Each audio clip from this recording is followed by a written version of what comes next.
Welcome to Audible Interlude, a G.I. Joe podcast. I am your host, Dave West, codename Phantom Troublemaker. And I am your co-host, Noel Wood, codename Crapshoot. And I'm your Cobra intern that got in trouble for sneaking in Snake Eyes sells small sandies in the Swiss Alps into Cobra Commander's speech. What is happening? So much sibilance. This is what I get for paying attention for once. I'm lost now. This is our 2024 year-end spectacular. We will be talking about everything that happened in 2024, and we will be looking ahead at 2025. Ooh, in the year 2025. Now I'm trying to get our social media up here because it did not post the way it was supposed to post. There we go. All right, now everybody will know that we're on the air. And now back to Audible Interlude, a G.I. Joe podcast. You guys, how was your festive holiday season? Noel, I understand you're still celebrating Christmas. I decided, if anybody was paying attention last time, we had a conversation about the 12 days of Christmas, which Noel enlightened us all that it does not end on Christmas Day. It starts on Christmas Day. I decided, though, I don't like that. I don't need it carrying over into the new year. I need things to be cut off on January 1st. I don't need anything from the year. That's right. I don't need anything from the year carrying over. So if my 12 days of Christmas began 12 days prior, I will not still be celebrating Christmas. But how are your holidays, Christmases, various celebrations? Pretty low key, you know. Yep. Nothing too spectacular, nothing too exciting, but I had a good time. You know, had at least one day off of work, so that's good. That is very good. So actually, that's not very good. That's okay. That's middling. I would say that's fair to middling. Fair to middling, yeah. You can listen to us wherever you get your podcasts. There will be an audio version of this episode available this Friday. Be sure you're following Audible Interlude. Give us a 5-star review and spread the word. We need you telling people about our show so that we can grow. On Instagram, follow us at Audible Interlude Podcast. That is the best way to connect with us. Shoot us a message. Let us know what you want to talk about. And every single day that we do a live stream, there will be a sound off post where you can tell us what you want us to talk about. We've got some cool stuff to cover this time around. Again, a little year-end wrap-up content for the sound off. And you are watching us live on the Needless Things YouTube channel, where our next live stream will be happening on January 13th. We're already talking about January the 13th, 2025. But with the streak that we've been on, that seems so far away now. Well, yeah, right. 2 weeks I away. expected it to be like, January 3rd, 5th, and 8th. Oh, my gosh. Can you imagine? We'd be exhausted. And then tomorrow, right here on the Needless Things YouTube channel, the top 10 action figures of 2024 will go live. This is my list of my 10 favorite action figures that came out in 2024, not just G.I. Joe, but everything. So be sure and like, subscribe, have the little bell thing on so you know when these videos go live, and you can comment on them, engage. When you watch this video, be sure and drop your top 10 in the comments. And I'm glad I said that because I still have to I'm recording this thing after we get done here tonight because we spent all day watching What If. We did not get all the way through it. What if you sat down to watch What If and you did not make it to the end of What If? Doesn't matter. None of it's canon. It's all canon. Oh, no. Multiverse. We don't Multiverse. like that word. Audible Interlude Podcast on Instagram. When you go and you follow that account, check out the pinned stories. You can get yourself some Audible Interlude merch. Some of these styles will only be available for the next 24 hours. I will be taking down a couple of these, and they will never be available again. So if you need Audible Interlude merch, get in there and get it. It means I'm going to have to redo this graphic. That is more work for me. I hope everybody appreciates what I put into this thing. Work all the time. Speaking of work, also right here on the Needless Things YouTube channel, last week, my review of the Super 7 Ultimates Roadblock went up. Couple little issues, but overall, I mean, look at that guy. Look at those orange pants, that portrait. Pretty great looking figure. Very happy with him. Also, let's see, this week, the Crimson Guard, which I like more than I thought I would. You know, we've had a lot of controversy about the Crimson Guards over the years here on Audible Interlude because they were voted best Cobra Trooper ever at Dragon Con, which none of us really agreed with. Oh, and if you'll notice, he comes with Bacteria X and the experimental growth serum from the Germ episode. He also includes the Germ, which I love. In its infancy, before it grew to the size of a small city. That's right. And before it went through mitosis. Cover Girl, which I believe is my favorite of the bunch. And yes, I am going to have her just ridiculously holding this Wolverine missile that she came with because it's just goofy. But the figure looks great. And then finally, another excellent entry, the Sunbow Major Blood, complete with a bomb, a detonator, and I just the simple color scheme on this guy is so nice, and the way they did the arm, very happy. So all of these reviews, Roadblock is already up. Cover Girl and the Crimson Guard go up this week, and then Major Blood will be next week. So keep an eye on the Needless Things YouTube channel for all of those reviews. Oh, one more thing. So those were Christmas Just that I received. one more thing. Those were all Christmas gifts that I received. And I also got, I didn't know these existed. I'm sure you've seen these in your local, like, Five Below or whatever retailers, these little bag clips. They're Nightmare Before Christmas ones. There's every license you can think of. They're these little, like, PVC figures. But so I got one of have those as a stocking G.I. Joe stuffer. ones. And I got this adorable little Cobra Trooper. Look at that guy. Aww. What Or an Cobra adorable murder Officer. machine. Sorry, Officer. Pretty neat. From the Chibi division. Yes. Did you guys receive any G.I. Joe stuff over the past couple of weeks? Kristian, I know you've got something to talk about. I did. Well, here, let me help you out. Oh, thank you, because I literally got home from work like mere minutes before we went on. So my package from Gridiron came in just right after Christmas, and I had bought the Mutt and Junkyard upgrade set, and I have to say, it is currently my favorite. Like I told the guys, I honestly didn't think I was going to be using the Hannibal muzzle, but on the photos, it does look like a bit much. Yeah, but on the website, I didn't realize that he has a headset built into it. So I really like that aspect, because if he's out in the battlefield, the muzzle that he came with the regular classified, he's going to be talking like Kenny from South Park. So at least this way now everybody can understand him. The best accessory, though, the mag light. It's so great, and the way that they actually put a concave silver piece,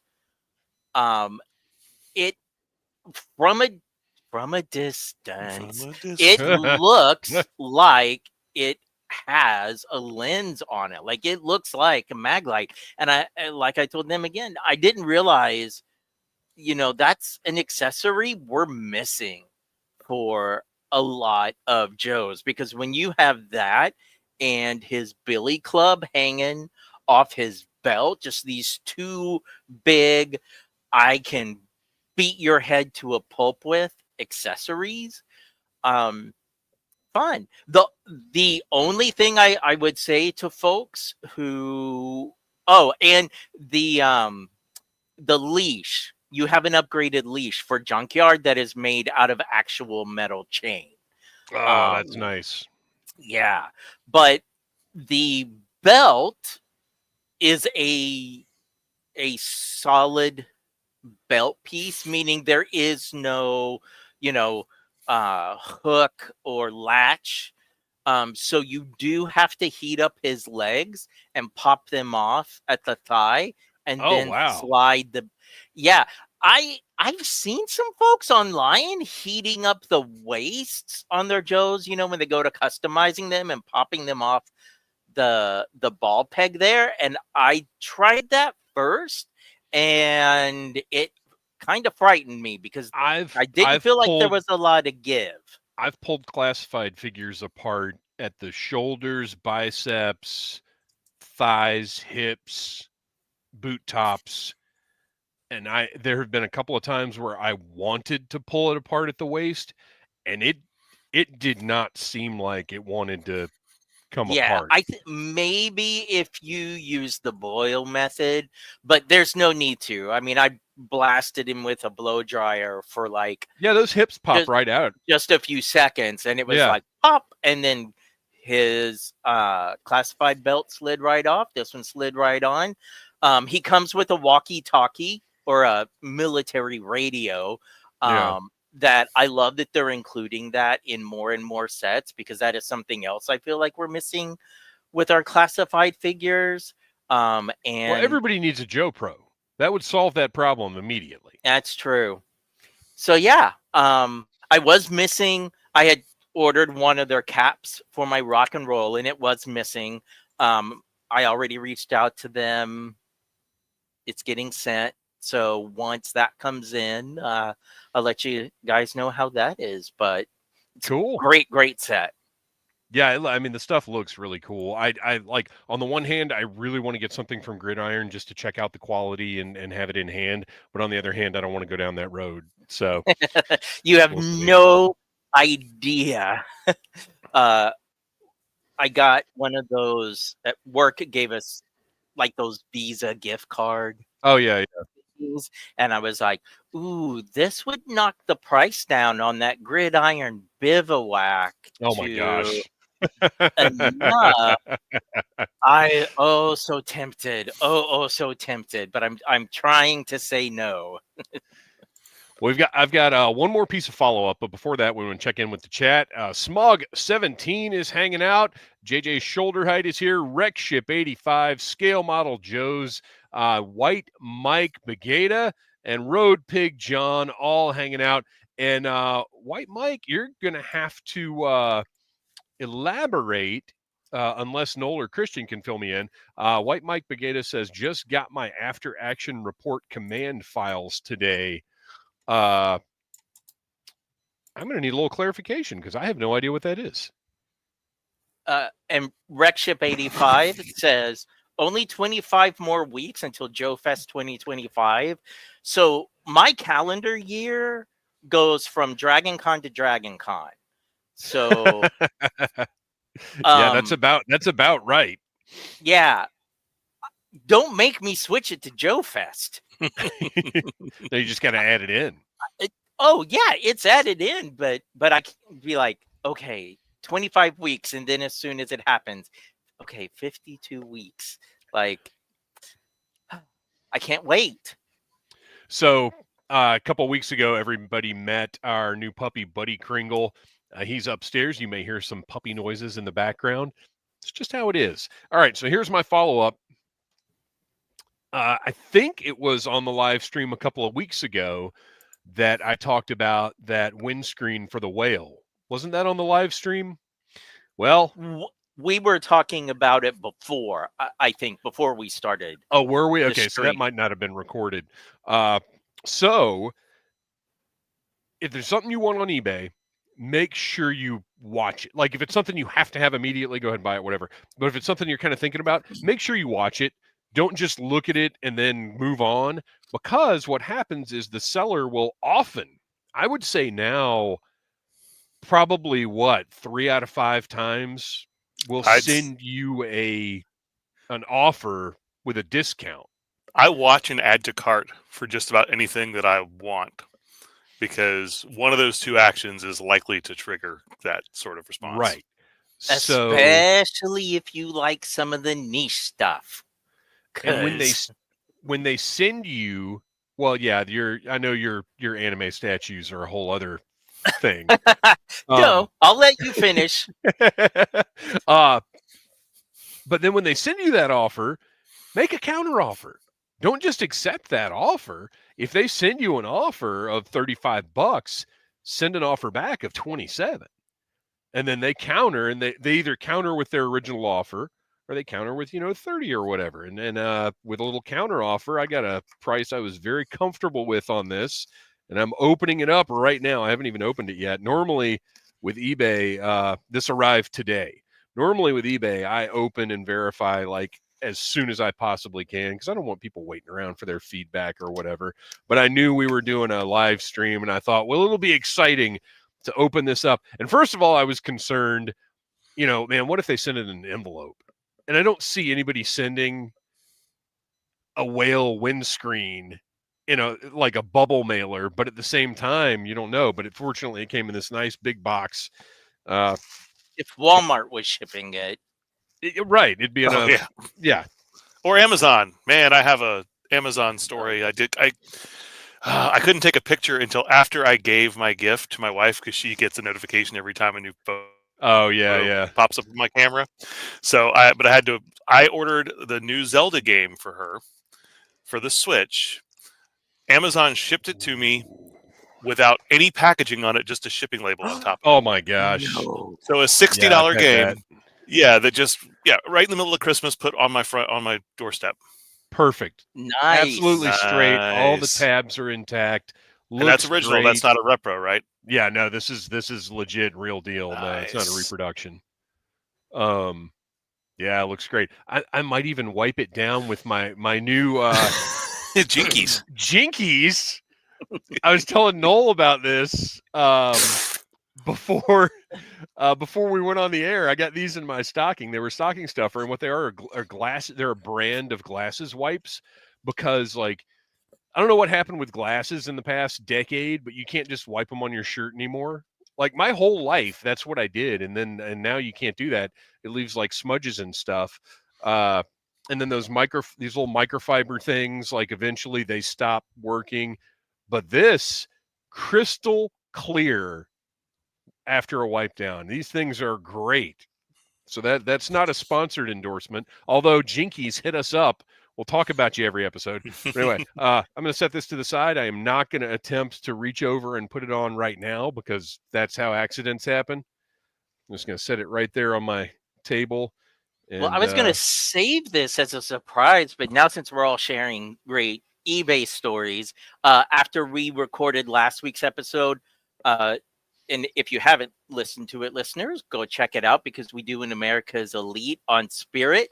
And when we were talking about the Sigma 6 version, went on eBay to kind of see what they were going for. Yeah. And lo and behold, 3 different sellers sent me offers. Each Spirit was of varying degrees, but the one that won me over is a complete Spirit for $4.99 plus shipping. Whoa! Wow, that's awesome. Yeah, like he even has the ammo case, so I'm super stoked that's great. for that to come in. So, White Mike checked back in. It's a Kickstarter book. Okay, so while we're proceeding on, Kristian, you want to give that a Google, and we'll talk about it a little bit. I've got it up actually too. It's Rekship85 says Germ X HasLab.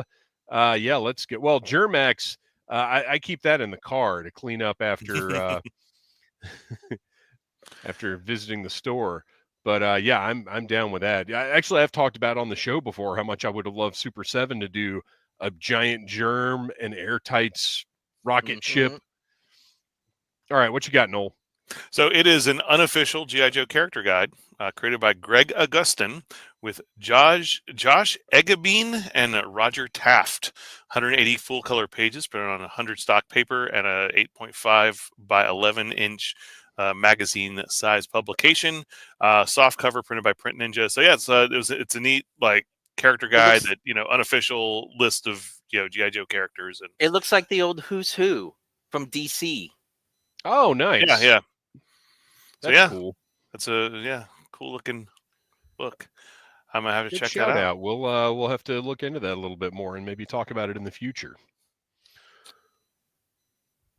All right. Well, it is time to move on to some news, because despite it being the absolute dead time of year, we do have a little bit of news to discuss, starting with some confused news. So I got a notification from Amazon this morning, I think, or was it last night? I don't remember. That the next wave is now arriving January the 24th. That is Xandar, the Saw Viper, Leatherneck, and Dial Tone. Previously expected September 19th of 2025, which we were all a little dubious about, but at the same time, Hasbro had said that there were going to be delays, so who knows? But so these are now arriving January 24th from Amazon is the expectation.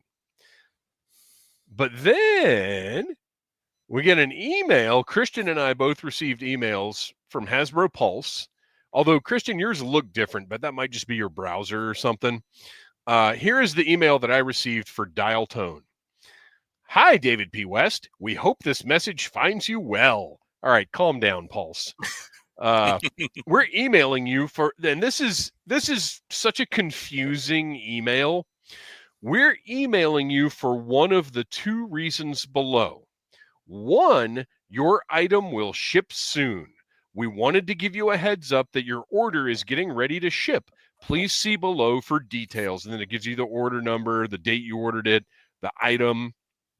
And they say, make sure your payment info and shipping address is accurate, blah, blah, blah. Oh, which, by the way, I've got to go in. You guys, I got Walmart. I told you guys about that Walmart charge that's been haunting me for months, right? It was a pre-order that I made last year. Yes. And it was like $235. And even though I canceled most of it, Walmart kept doing a pending charge for the full amount. Mm-hmm. Even though the order is completely canceled now and everything in it has shipped, I got the pending charge again. So I called my bank. I reported fraud.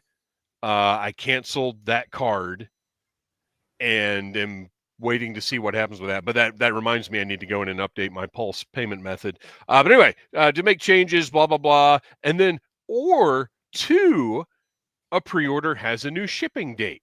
Okay, you can't send me one email that covers these two completely different things. Thank you, AI. Because the first part of this says your order is shipping soon. The second part of this says the new approximate ship date is December 30th, 2025. Those are completely opposing messages. One email does not cover both of those concepts. That's like saying we're either going to come to your house and give you $50 or we're going to set your house on fire. Just letting you know one of those things is going to happen. Like this is stupid. And Pulse, and Noel, I think that you nailed it. I think that these retailers are switching a lot of their assets to utilize AI. I think that's what's causing the problems with Pulse. I think that's what's causing the problems with Mattel Creations, because over on Mattel Creations, just a couple of weeks ago, I got an email saying that I had to approve a delay a year ago when CM Punk returned to WWE. They did, Mattel Creations put up a figure of exactly what he was wearing for the return, the white t-shirt and the jeans. And I was like, that's just awesome. It's a punk. I want to own it. And it was like basically a regularly priced Elite. I think it was $25. So it was, that's about what Elites cost now. I was like, you know what? I'm getting that. I'm getting 2 of that just to do it. So I got an email a couple of weeks ago saying, please approve a delay to February of 2025. And I was like, you got to be kidding me. It's been over a year. Like, they've had enough time. Regular punk figures have come out. I don't understand what that is. But anyway, I approved the delay because I still want the figure, whatever. Well, Friday, I got a shipping notice for the figures. So, like, something is jacking up all of these online entities. And like I said, I think Noel nailed it. I think there's an AI issue. AI is everywhere at this point. It's just ruining everything. Do you want Skynet to take over your toys? Kevin Riddle received a notification for the Saw Viper. Yeah, I got the Saw Viper one as well. I just got Dial Tone. So all my other figures better be showing up in January. Well, I got 2 for Dial Tone. I got 1 for the Saw Viper. And then when you go to Hasbro Pulse, it tells you October 1st of 2025. So we currently have multiple possibilities. And Noel brought up a really good point when we were discussing this, is even if Pulse is shipping soon, I might cancel it because Amazon's, I know, are going to be here within a couple of days of January 24th, whereas Pulse is going to use DHL, and who freaking knows how long that's going to take once they finally because here's the thing, shipping soon from Pulse used to mean shipping within a couple of days, and you'd receive it a couple of days after that. Now shipping soon from Pulse means we're charging you in a couple of days, we'll ship it about a week after that, and you'll get it 10 to 12 days after that. Yeah. It's very different from what it used to be, and it goes back to why I sent Pulse the email about, look, I'm not renewing my premium if you guys don't fix this stuff. Whew. All right, what else? Oh, so that being the case, with that wave shipping within the month here, my guess is that the retro card back Rock and Roll Viper and Mindbender we'll probably see within the next couple of months, and possibly even Heavy Duty. Like, I think all of that stuff that I think all the stuff that we've got pre-ordered, or that the pre-orders were available for, we'll see by March, is my guess. I mean, there's leaked figures. I mean, and those sneaky people in the factories have already sold them to some people. So, yeah, I can't imagine that we're really waiting until December of next year. No, there's no way. Scale Model Joe's, this is why I only back Kickstarters. You know all the delay notifications are real. And then Wreck Ship, I ordered my wave from a seller in Asia the day before this update. You fool, I say, as somebody who paid $65 for a Tiger Force Outback a couple years ago. We've all been there, buddy. You let that FOMO get the best of you, and you jump. And then you could buy the Tiger Force Outback for $7 eventually. I know. Yeah, and that's the other thing is, like, I never see all this stuff that's getting posted at Ross right now, like all the Super 7 figures that people are finding and all the other stuff. I go into a Ross and there's like a generic doll with real lifelike hair and a Ninja Turtle from like 8 years ago. That's all that's in any Ross I ever go in. I never see any of this stuff, but I did see Tiger Force Outback a few times. Really? I'm still finding the Akiko figures from the Snake Eyes movie. The only Joe figure I saw all season was Tiger Force Dusty. Oh yeah, he would pop up. But that's it. Which is funny because I now have come down that I like Tiger Force Dusty so much more than the regular Dusty. All right, we've got some more news that was a little bit of a surprise, and we've got some conversation to be had about this. Fresh Monkey Fiction, who we're going to be talking about a lot this episode, put up for pre-order on BigBadToyStore.com, their business partner, basically. The Soldiers of Fortune line, which we knew about because part of the Big Bad Anniversary extravaganza was a red and black Soldier of Fortune figure, but that was just kicking off this new line. There are several different colors of Soldier of Fortune that come with the same accessories all around. And this one you got to look a little closer at because it actually is, and you're not going to be able to tell from the image I posted right now. This is the Close Combat Operative in black camo, and that is actually black camo. And if you've seen the Operation Monster Force figures up close, you know that their camo is phenomenal. The deco on those figures is really second to none. And so this black camo is going to be a very, very cool look, loaded with accessories. You've got 3 different portraits, face mask, Caucasian, and darker skinned. I've got a tactical helmet with all the little doodads that people love to see. It's got the night vision, the headphones, the face mask piece, elbow pads, a hand blaster, a submachine blaster, and 4 extra sets of hands, including a thumbs up and a pointing finger. So, I mean, or thumbs down, or thumbs down. That's right. Half empty kind of person. That's right. It could be doing the Batista. You've got some blast effects. You've got some smoke effects. Just a really great sort of standard issue generic soldier type figure. Pretty awesome. Got a red camo version, which very striking. All the same stuff, just with a red camo deco. And then the face mask has a red faceplate on the front. A yellow Close Combat Operative, which is not camo at all, but it's just a bright yellow tactical suit.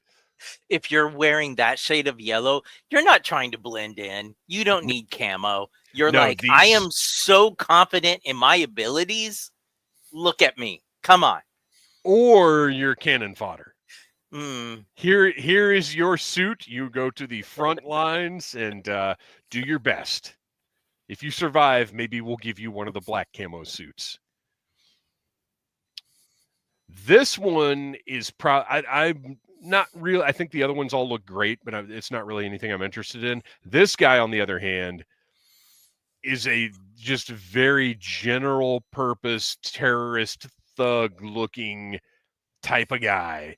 The Saboteur, who has sort of a military jacket on, 2 sticks of dynamite, a shotgun, a baseball bat, an RPG. Like, this is awesome. And I would genuinely like to have several of these. If they had more portraits, I'd be more tempted to get multiples. I'm hoping that the Operation Monster Force will, because I'm sure they'll be interchangeable. Like these that one headset pack that they were doing. Yeah, because I definitely want an unski masked head. Yeah, all of their heads should be interchangeable. I mean, they currently are. Everything in Operation Monster Force can be swapped from body to body. It looks like sharing a lot of parts. And I think the whole point of what Fresh Monkey Fiction is doing, whether they had these ideas from the start or they've paid attention to what people have said about Classified, they're very conscious of the compatibility, the part swapping, all that kind of stuff. And also that's one of the bases of the line is to slowly build a parts library, because you can look at the first wave of Operation Monster Force and there's a lot of shared parts, but the deco is so fantastic and the concepts are so different that you can put the figures side by side and it doesn't feel like, oh, look, it's a repaint. Right. So all of this stuff, I mean, the hands, the heads, this stuff will be swappable for sure.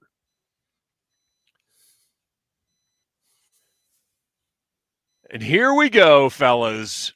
Even Noel, who the N-O in Noel stands for anything that's not G.I. Joe. No. But I think even Noel is going to be tempted by the Agent which is a figure in a blue suit with a red tie. Great looking, really snappy looking blue suit. The default head is white guy with sunglasses, almost an Agent Smith kind of thing going on. But the alternate head, Noel, why don't you tell us? Why don't you describe that alternate head to us? Looks a little hoodie to me. Yeah, it's very reminiscent of a certain head sculpt that Hasbro has made clear they're not willing to produce over the last few years. Well, to be honest, I don't know that they've ever been clear they're not willing to produce it, but they have not produced it. I don't think they haven't directly commented on that. Now, Brian Flynn at one point said that Hasbro had told him he could not do Hooded Cobra Commander, but we have not heard anything beyond that. Sean Foster says that hood just needs a water slide. Everything needs a water slide. You know, when I was a kid watching that Barbie Funhouse commercial and it had that water slide into the pool, I was like, man, I want a G.I. Joe playset with a water slide. I think everything needs a water slide. But if you look at the original, you're talking about decals. Even the original figure didn't have any. I mean, yes, we've seen the Cobra logo on his head, but I don't think it needs it. I think it's fine like that. Personally, I don't prefer the. Well, okay, I take that back. Well, no, I don't prefer that. I like a plain blue hood. However, I do like. I think it was Valor versus Venom, where they introduced the Cobra, and I think the Energon universe, the first time we saw it, had where it was the two tail sort of portions of the Cobra went under the I think that looks cool, but plain blue hood, I'm good with it. Yeah, no Cobra Commander by his actions and not symbols. So this is fantastic. I wonder how the color looks with the retro Cobra Commander figure. Oh my gosh, I hadn't even thought about the fact that he is that color. Obviously it's blue, but I wasn't thinking about, oh my gosh, it really is that powder blue potentially. Mm-hmm. And, we'll see the final product. These aren't coming out. I don't even know if they're 2025 releases. Hang on. I had it pulled up and I opened something else up and lost it. Let's see here. Third quarter 2025 is what third quarter 2025. So I mean, we'll look, this guy I will 100% have in hand and be reviewing on the Needless Things YouTube channel. I already ordered him, and the agent, the spy. This is going to come up later in the show. I want James Bond figures so bad. So bad. And while neither of these heads is James Bond, I can just about guarantee you somewhere in Fresh Monkey Fiction's releases, we're going to see some portraits that look familiar because that's how they do. But for the time being, this is a great looking tuxedo with a briefcase, an additional spy portrait that is Caucasian with an eye patch, blonde hair, almost a little Daniel Craig-y looking. And then we have a black portrait on the base figure of the agent. We've got, of course, multiple sets of hands for each skin tone, and each one comes with a hand holding a suit of cards. Is that the right terminology? I don't do cards. But they're showing them. Shouldn't it be towards? It's towards. It's towards. Revealing. Look, this is what I've got, and I bet we can't. Yeah. 1, 2, 3. I mean, it could be either because if you held the cards like this, they would be facing you. But if you turn them this way, you'd be revealing them. So yeah, it could be either. Oh well, or you know they what? have little razors on the end of them. So He's Gambit. It's also possible that those cards come out of the hand and that they just have them in this render so that you can see that's what they do. I don't know. Be interesting to see. It comes with a Walther PPK, which I don't know of anybody who uses that as their signature firearm No. at all. Do you? No, I can't think of Never. anybody. Yeah, this is beautiful. I love it. What else have we got? Oh, here we go. The Jaguar Brigade Specialist. So here is the deal. You can order those figures individually. You can pick and choose and just get the ones you want. Or you can order all 6 of those figures, which is the 3 close combat specialists, the saboteur, the enemy, and the spy, and for free, because you pay, it's $227.99 if you want to buy 6 figures. And if you buy them all in a bundle, you get this figure, the Jaguar Brigade Specialist, for free. And this is what a loaded deluxe figure that you guys know me. I saw this and this was a must-have. And it's killing me because I don't want those 3 close combat specialists, but I have to have this guy. Will R says, those boots. Yes, it is Will all R. about the boots. And as much as I like this figure as is, all I want to do is put that golden Destro head on this. Like this is his combat suit.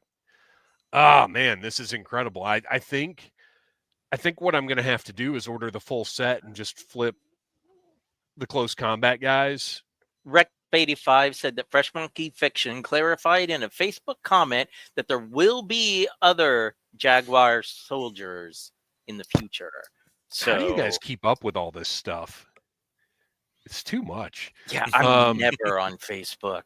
But I bet the other ones will not have those boots. Like, they probably won't have the gold weapons. Oh, they probably won't have the gold, but they better have those boots. Like, if they do an Arctic version, I'm going to have to buy like 4 because eventually I'll remember to post it to my Instagram. But I have furry boots like that I used to wear to Dragon Con. That they were always my Thursday, part of my Thursday outfit. Whatever I was wearing, like boots like that are awesome. And what's funny about those boots is, you take the leopard print off of them, or excuse me, jaguar print, and those can be used on like a Monster Force. They're already doing a Frankenstein type figure, but like those can be barbarian boots. Those can be a few different things. Once again, they're just building that parts library, but this figure is beautiful. I want it so bad. Well, Sean Forrester, I don't think you'll have issues flipping those other troops. Heck, I'll be in the market for more. But here's the problem with that is anybody that wants them can order them, has a year to order them. So like there's not going to be the demand. I don't know if I'm going to get the $37.99 a piece for them, but it'll be worth it to get this guy. So I think I'm going to have to go all in. I don't know. We'll see. We'll see what happens. So out of those, what were you guys tempted by? The agent, but not just because of the hooded Cobra Commander. If I can get a head sculpt without the glasses, but if not, then I'm going to leave him with the glasses and paint a mustache on him because that suit screams Hector Ramirez. I was going to say that's actually a great Hector Ramirez. Oh, wow. Well, and you could possibly even maybe even paint the legs to like a dark brown or something like that, or a black, because I think he wears like black pants. Not even paint, swap. Yeah, you can swap. Yeah, because Fresh Monkey Fiction is doing so many. Mm-hmm. Like I bet you can swap those pretty easily between, for instance, the spy and the enemy. Yeah. I mean, that would be, if I were going to get one, that would be the one, obviously, because I said I don't do a lot of third-party stuff. But if I were, to get a part that can go on my second Retro Cobra Commander, I'd do it. Yeah. If they would sell the Jaguar individually, I'd be all about that as well. But I'm not going all in when. Yeah, Not- I'm not even positive I am, but I want to. Well, that brings us to the segment we are all here for. The best of 2024. So what we have done is each of us have compiled our list of our top 10 classified releases, our top 5 other Joe releases, and then we've got a couple other bonus things that we're going to talk about as the show goes on. But what we're going to do is 10 through 6, we're just going to kind of rapid fire through, and then we're going to round robin through 5 through 1. So to give myself a minute to step away because I need to grab something, Kristian, why don't you take us through your 10 through 6? Okay, so my number 10 is the Reaction Plus Tomax and Zaymot. Wait, aren't we doing classified as 10 through 6? Oh, yeah. Sorry. Let me back up. Okay, so my number 10 for classified is Road Pig. I know he has his detractors, but I like him. And ever since reading that people think he has the face sculpt of the dad from the Wonder Years, I like him even more. Oh, of course, that's the main reason. My number 8 is specifically the snake that comes with Once a Man. I care less about Once a Man. Sorry, that was number 9. Number 8 is Doc. Number 7 is Torch. And number 6 is Retro Duke. I appreciate your visual aids there. I didn't bring any of my stuff over here just because I thought about doing slides too, but I was like, we've all seen these. It'd be redundant. Yeah. All right. So my 10 through 6, my number 10 is Road Pig. Whoa! And I had not heard the dad from Wonder Years thing, but I love it, and it makes me love him even more. Yep. My number Those hippies got 9. to him. My number 9 is Jinx. That figure, like, I was pretty excited about her, but then once I had her in hand, like, it's a great figure. I don't doubt that we're going to get a more Real American Hero version, but I think it's one of the best updates in the whole line. Number 8, the Techno Viper, just awesome troop builder, and it's purple. Number 7, Retro Cardback Duke. Could have been higher, honestly. And my number 6, another great troop builder, the Night Creeper. Absolutely love it. Right. All right, Noel? So my number 10 was Airborne. Liked the figure a lot, but was a little disappointed in it. Number 9 was another one that I was very excited for, but I'm very disappointed in the fact that his head does not move the way I wanted it to, which is Starduster. But otherwise, I think the figure itself looks great. Same. Number 8, Jinx, which I believe is on both of your lists at this point as well. I love that figure, but it wasn't on mine. It was a struggle. It was between her and Doc, and Doc just barely edged her out. My number 7 also just edged Jinx out, which is Doc. Again, great figure, great loadout. My number 6 is the SMS with the Techno Viper. So yeah, I thought that was a fun little vehicle. I thought it was and one of those that like was so much bigger in person than I thought it was going to be. So that brings us to our top 5s, and we can elaborate a little more on these. So, Kristian, what is your number 5? Okay, so my number 5, we're gonna go with just part of a visual aid. So my number 5 is the Dragonfly and Wild Bill. I think that it is a phenomenal set. I mean, you can definitely go back and listen to our episode to hear my full thoughts on it. I love it so much more than I thought I would. I'm not including any of the other figures in my decision other than Wild Bill with the Dragonfly. The only thing that pushed it down on the list is its size. And I know there's no way around that. Literally, because it's so big, you cannot No, get around right. it. Exactly. It just kind of sucks that not more people could get it. So that's what pushed it down for me.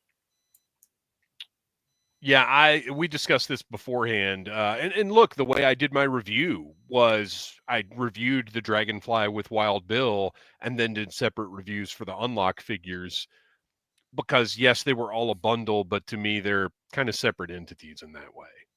So I agree with your formulation there. Speaking of, my number 5 is Glenda. Wait, what? Okay, so here's what happened. Scarlet, Night Force Quarrel, and Glenda, obviously all the same buck. Absolutely fantastic figures that could have all 3 been on this list. However, on Scarlet and Quarrel, that hole in the waist is just so offensive to me. Because Scarlet, I don't want her to have that belt with the quiver on it, but you can't take it off or she has a giant hole in her waist. That design choice makes me so freaking angry that they did that to this perfect figure. This figure is freaking perfect, and they put a big giant hole in its waist, and it makes me so mad. So that's just the universe letting you know no one is perfect. So her belly button is on her side. She still deserves love. So yeah, Scarlet should have been on this list, but is not. Quarrel could have been, but is not. But Glenda, fortunately, has web gear that covers that hole and uses that incredible buck as an excellent portrait that's a little bit different from anything else in the classified series. Like she's got a little bit of like anger in her face or something. I don't know what it is, but I love the colors of the figure. The portrait's great. The different hairstyles that came with her are great. Like that figure has everything that it needs to have. It's an awesome figure. I love it. Noel, what is your number 5? Well, I'm rocking my favorite sub-faction here. Number 5, because I've been very vocal. I was very disappointed in the Ripper and the Buzzer figures for a lot of reasons. But Torch nails it. He's like the best of the Dreadnoks thus far. Honestly, I've got Naugahyde. I've got Road Pig. I haven't even opened either one of them yet because I'm just not excited about either one of those figures. There's no reason to be excited about Naugahyde, but Road Pig is, I think, pretty phenomenal. Well, I got Torch. He's what I think they should have done with the Dreadnoks to begin with the glasses molded on. I cede that to you. I did not agree with you initially, but you're right. But you know what puts him over the edge? He's got flames on his butt patches, and that's the best part. So. See, I looked at the back of the figure. Oh my gosh! Right? Whoa! Flames on my butt patches. Yeah, Torch. He would have been on my list if not for his boots. I hate the fact that he's got Mindbender's boots so much. Well, I don't hate it. It just bothers me so much that I mutilated. You took care of it. Right. I mutilated 2 figures this year, which is not something I normally do. But to me, it improved both of them immensely. Yeah. But yeah, Torch was close to being on my list, but just didn't make it for those boots. All right, Kristian, what is your number 4? Okay, so my number 4 is Starduster. He was a surprise.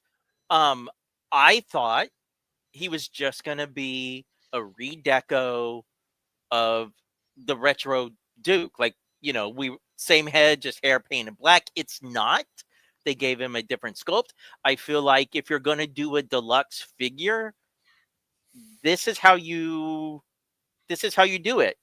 I felt like every penny that we spent on him, we got something for it. Yes. The extra hands, the jetpack, like everything about it. The cereal box. It is absolutely because my monster cereal figures, they enjoy eating Stardust. I honestly, I almost threw the cereal box away because I missed it in the packaging when I first opened them up. Oh and man. It wasn't until I saw, I think it was the still from your review, Dave, where I was like, oh, I got to go find that package. And thankfully I hadn't tossed it out yet. And I was like, oh, here we go. I can't get it to hold together to save my life. But I put, what did I do? I didn't glue it. No, I didn't do anything. What I did is I creased the edges as much as I could, and then once you stick it in his hand, no, I put something on it. I don't remember what I used now.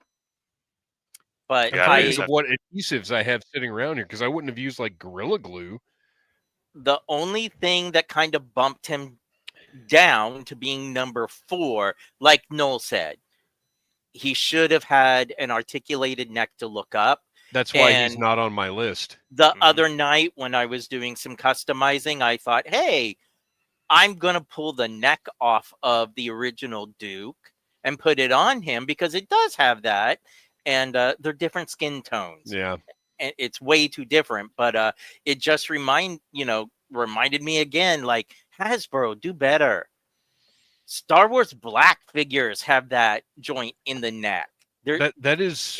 It should be a given with all the military poses, but that's not what this episode is about. So that's my number 4.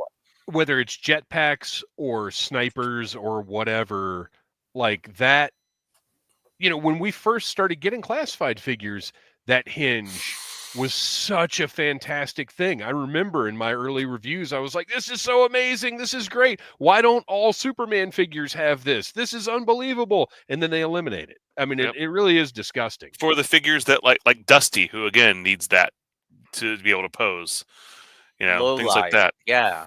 Yeah. Rachel Selena says the cereal box exclusive was disappointing.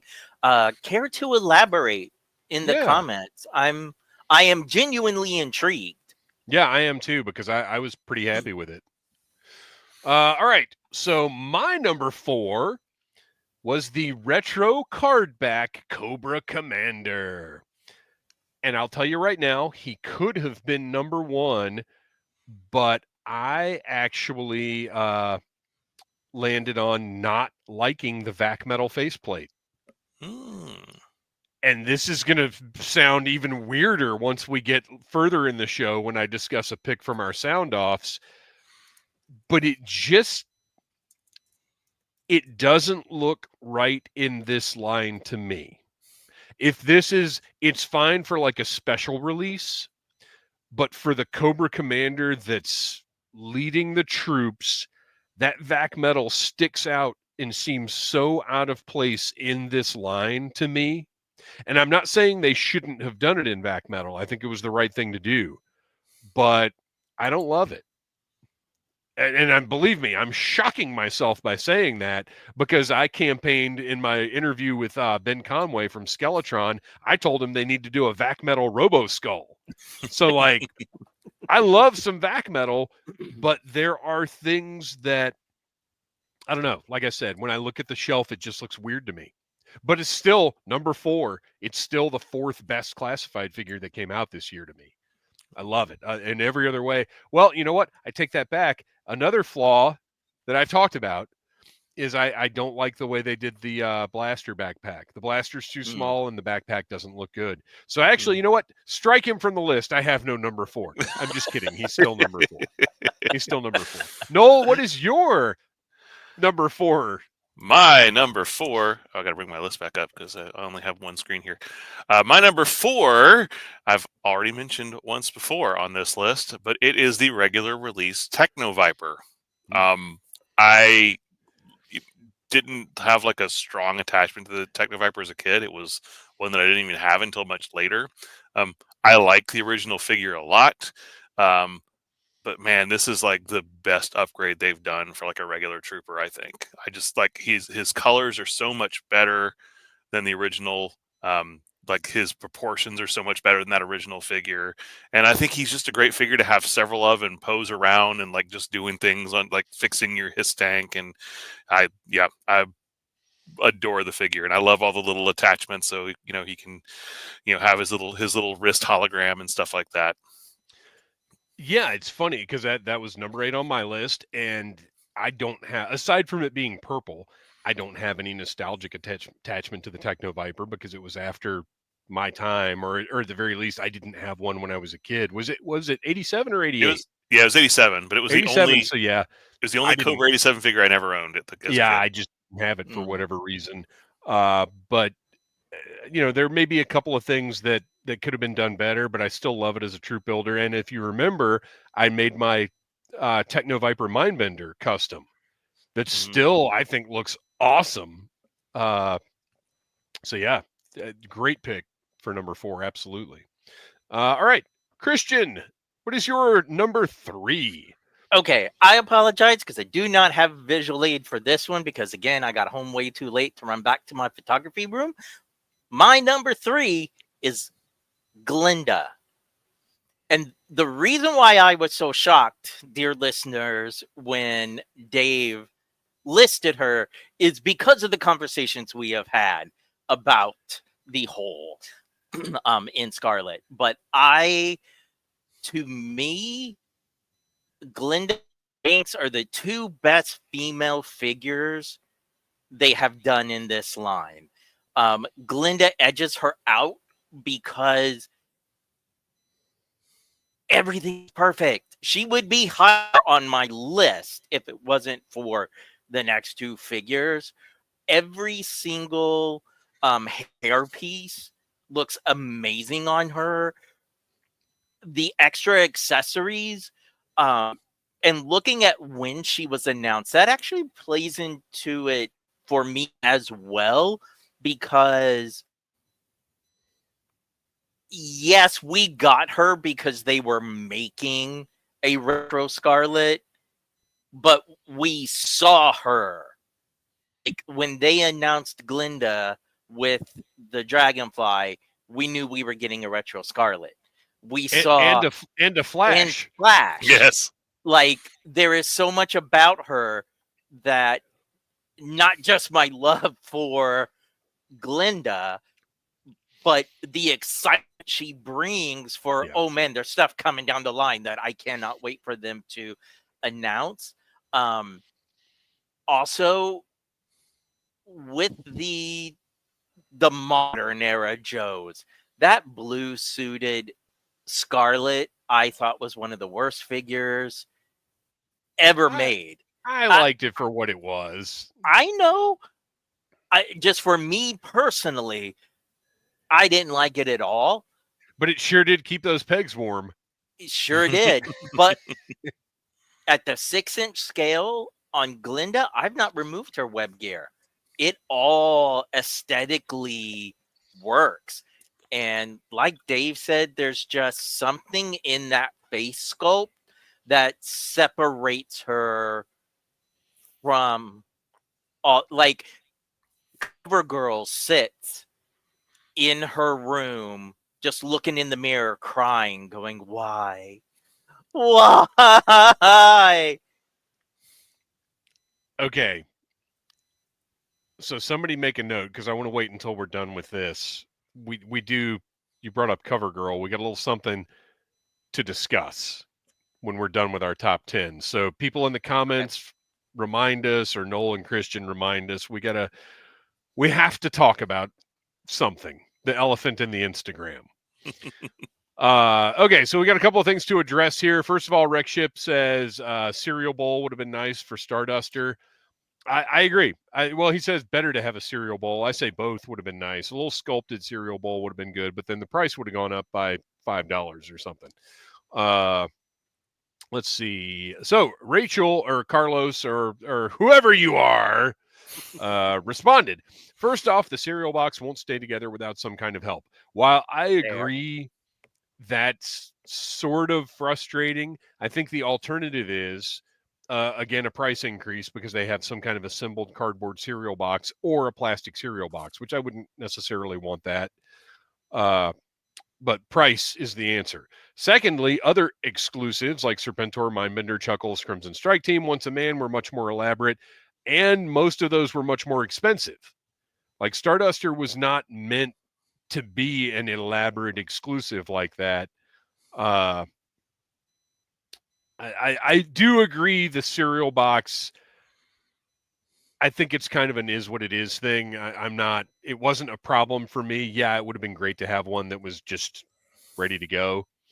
And then a second point here, should have been packed in an actual cereal box with a jump launch pad in it. I have two responses there. One, I don't want it packed in an actual cereal box because I'm going to throw that away. That's me personally. I don't disagree with you. That would have been neat, but again, it would have raised the price.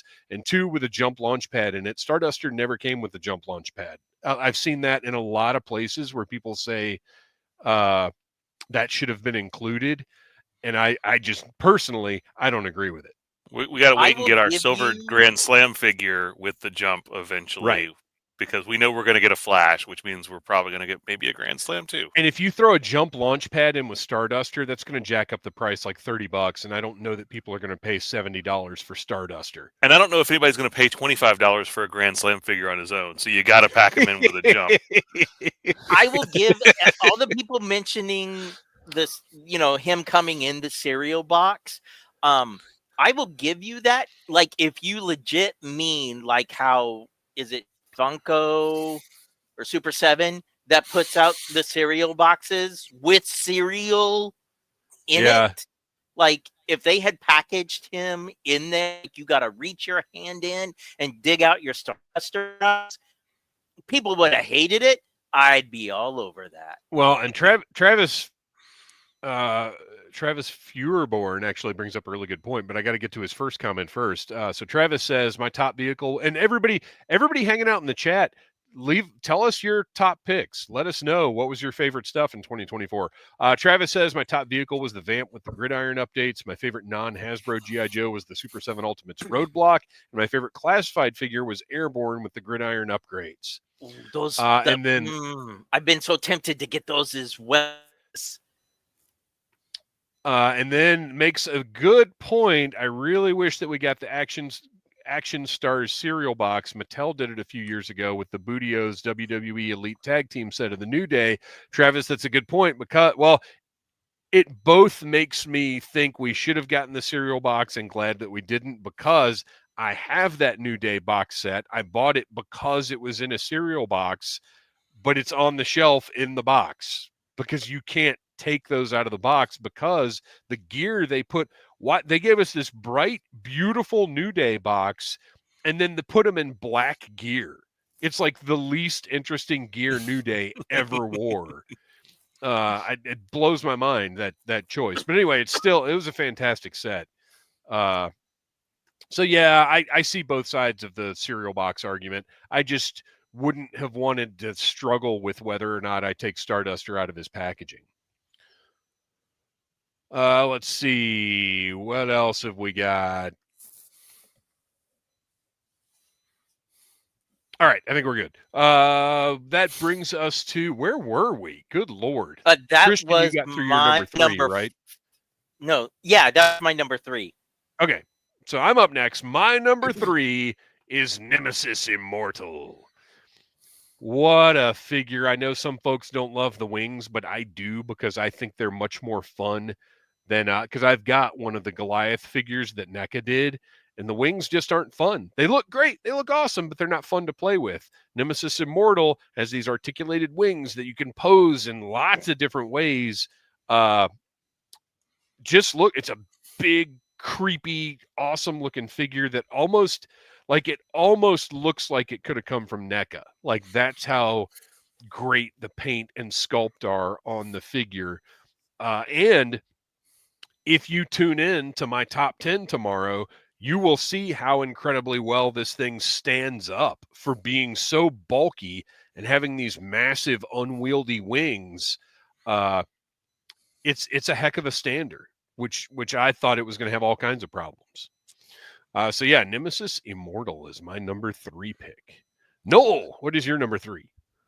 My number 3 is going to be Clutch with the Vamp. So when I first started putting this list together and, kind of just jotting some things down, I was like, well, that came out last year. But no, that came out in January of this year. So like it feels like forever since we got the Vamp. But it was 2024 release, so I had to peg it in there. And yeah, obviously it's a great vehicle. It's a perfect upgrade of the Vamp, and the Clutch figure's great. Still want to get all those 013s in my line, so getting another one is always wonderful. So I didn't include the Vamp in my 2024 list because I got it at the end of 2023. I went through and used my reviews from right here on the Needless Things YouTube channel. And there were a couple of things I reviewed in very early 2024 that there's no way they arrived in 2024. So I had to go back and look.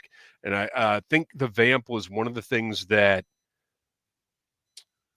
well, no, that was Pulse only, wasn't it? No. Yeah.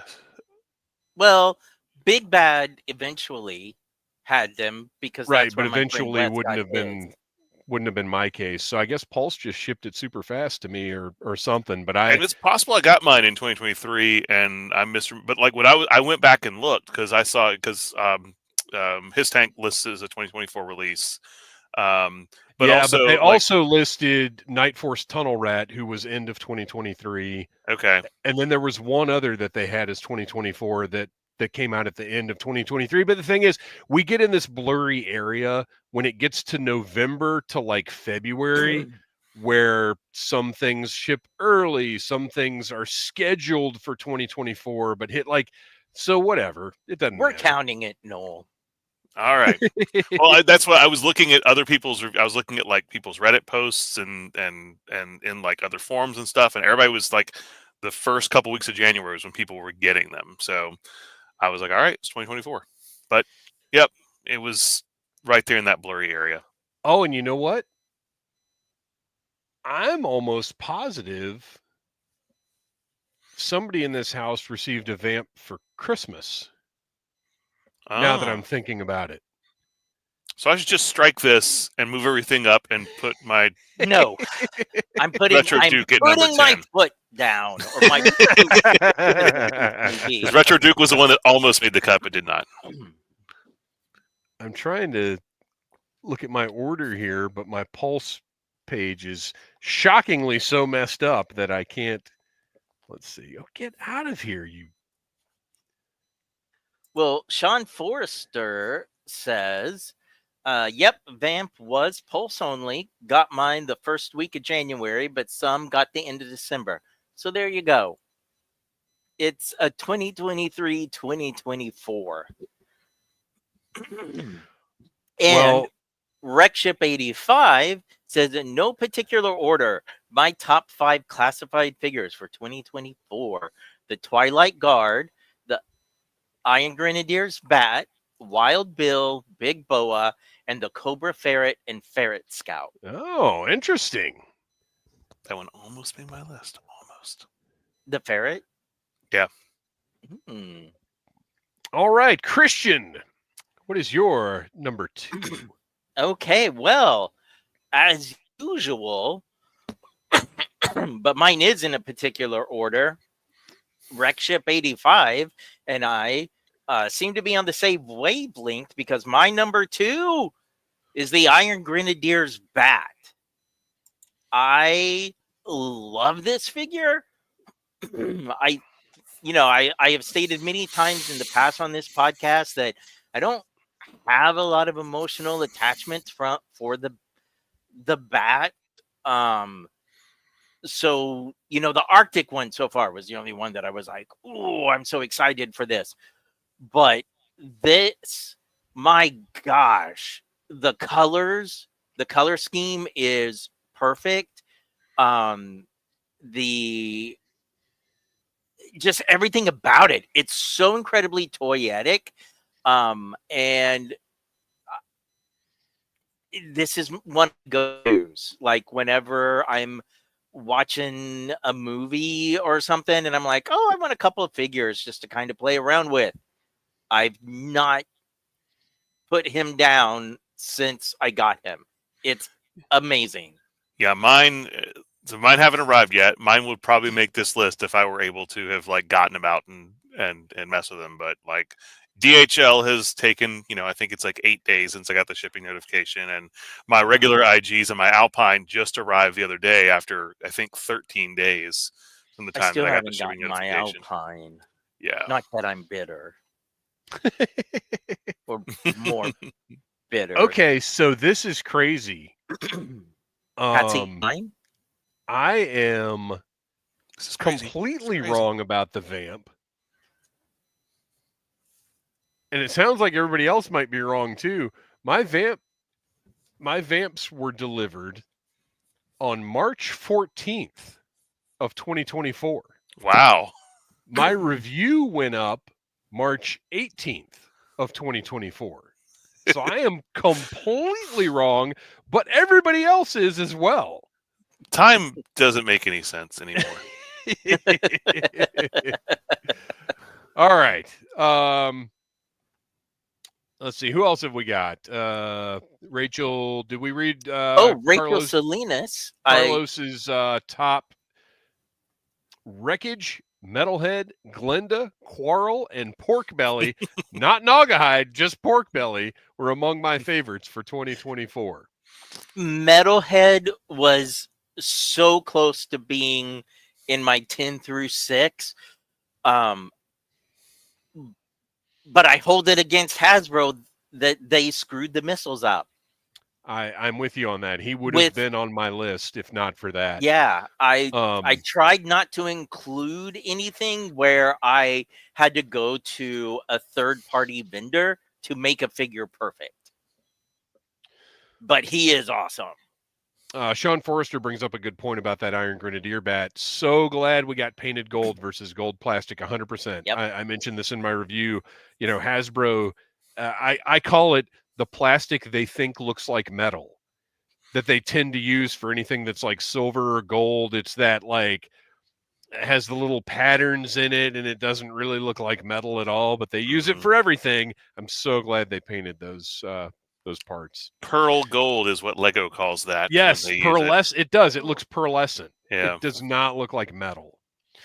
All right, number 2. My number 2 is the Stinger and the Stinger Driver. I love it. I was not as excited for it as I was for the Vamp, but I love it. So and look, the Vamp is great. Realistically, it should be on my list. I just had some kind of mental breakdown or something with the date. But the Stinger is phenomenal. It is classified perfection. I absolutely love it. Every time I walk by, look, I'm not gonna lie, I like it more than I like the Hiss. I just think it's this beautiful. It's this great. I can't even call it an upgrade because it really is just the original Stinger but bigger, but there's something about it that just is such a fantastic toy to me. The driver's great. I love that thing. I think it's awesome. All right, Noel, what is your number 2? My number 2, sorry Dave, he's your number 4. I gotta have my Retro Cobra Commander on this list. We've obviously been waiting for that figure for so long, so just to finally have it in my collection. I like the vac metal. I get that it is a little, it does clash a little bit with some of the other stuff. So it's the first time we've seen that in the line. But I think he's like the blue is so nice, and you know, all the details with the lighter blue up here in the collar and doing the white in the belt and all of that, they really captured the way that like I wanted that figure to look. And obviously we've had the one that came with the Hiss tank, which we've had it. I sold my loose one off, and I still have my full Hiss tank sitting right here that I will eventually get rid of, my second one. But like, I had no reason to keep that one because this one I flipped it the day after I got my Hiss tank. Yeah, because this one is just, I mean, it's everything I've wanted in a classified Cobra Commander figure, pretty much. Like, if they do like another version with a cape on it, that might be nice. Yeah. Just as an upgrade, but I mean, it's fine without it. Yeah, and look, the VAC metal looks great, and again, it was the right decision. But I would honestly like to have another one without the VAC metal. And no, I don't regret getting however much over $100 I got for the Mickey Mouse one, so I could swap heads or whatever. But all right, Kristian, what is your number one classified pick for 2024? All right, so my number one pick is the Vamp with Clutch. With Clutch being about 75% of that. I was going to say, how much did the Energon universe play into this choice? That's just icing on the cake. I want tongue tie. I wait to have a shelf full of just 82 figures. But again, I just think he knocked it out of the park with Clutch. He's incredibly photogenic. You know, some of the tattoos in the line that they've done, like, you know, it worked with rock and roll. It works really well with Clutch. And the Vamp, I loved it.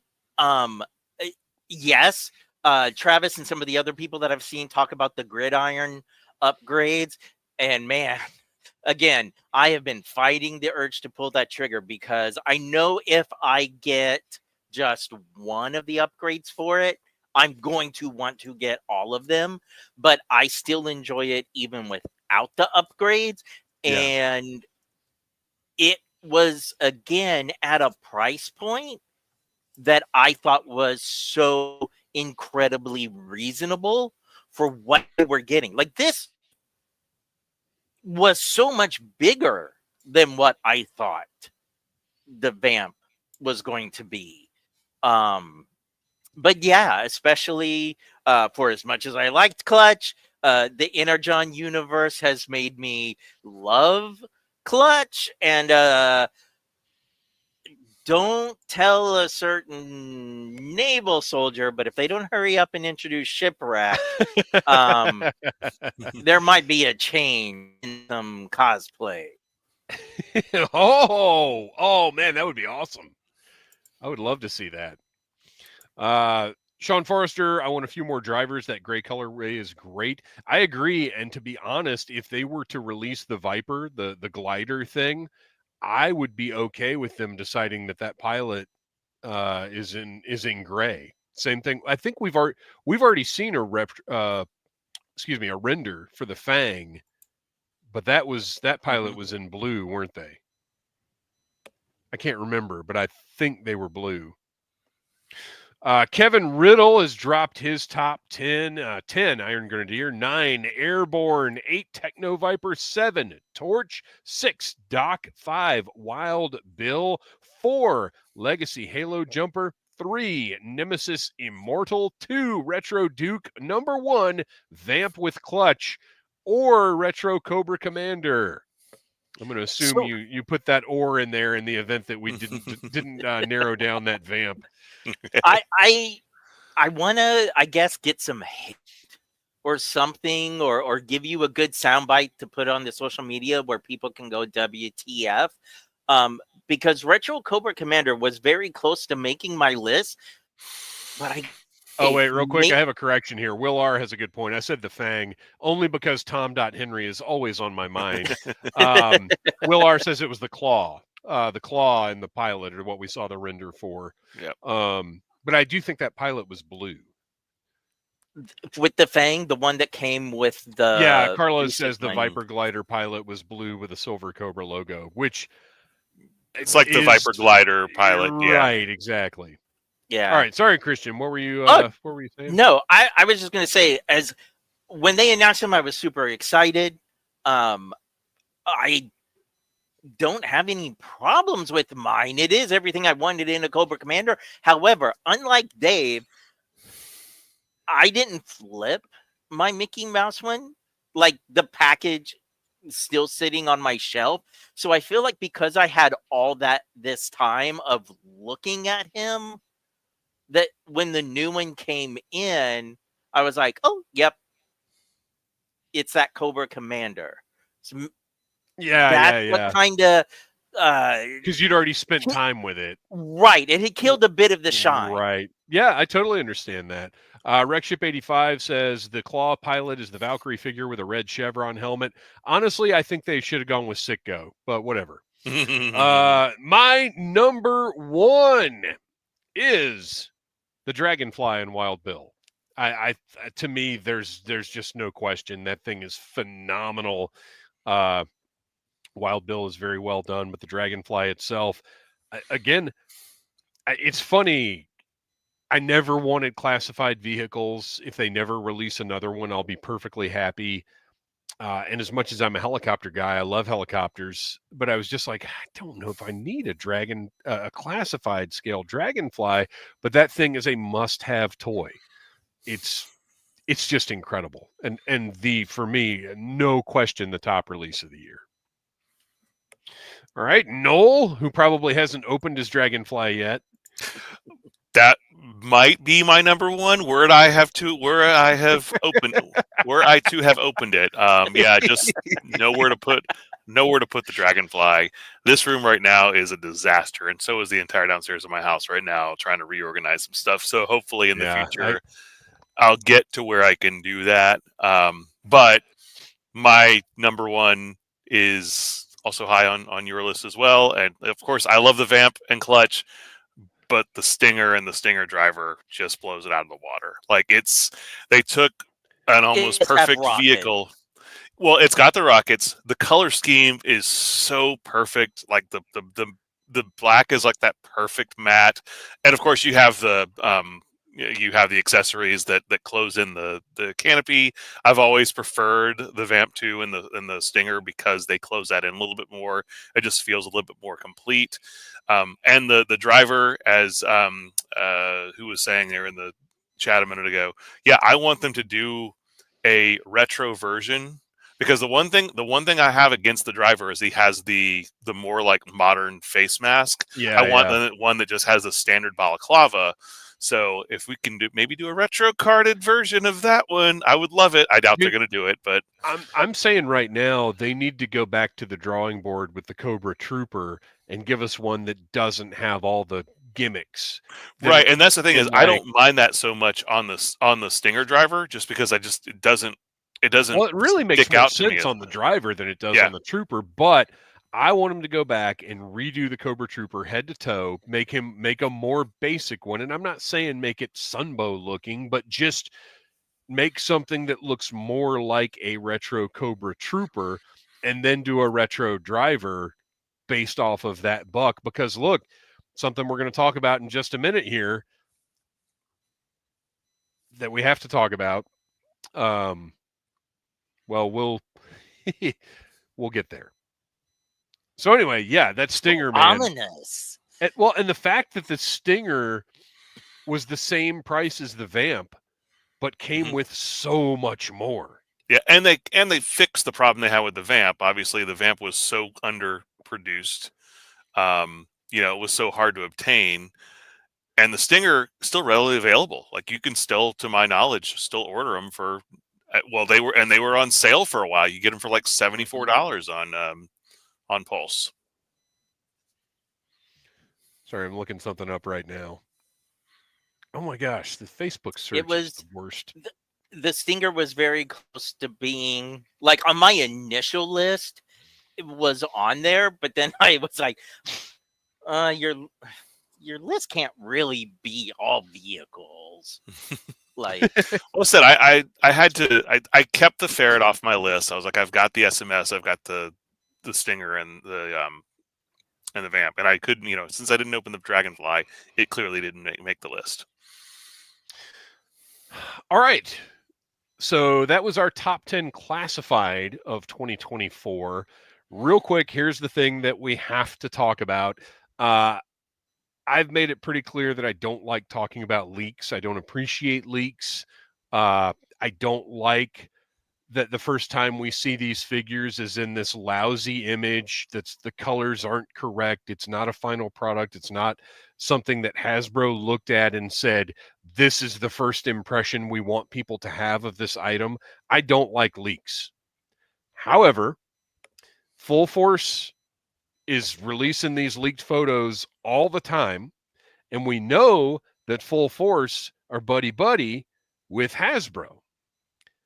So clearly Hasbro approves of Full Force posting these leaks.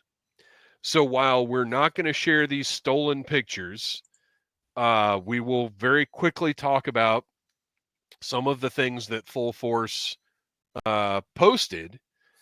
And this goes to what I was just talking about, where I want to go back to the drawing board with the Cobra Trooper, because it looks like we've got images of, and this goes under news, but I guess it's at the end of 2024, and some of the stuff I'm looking at 25.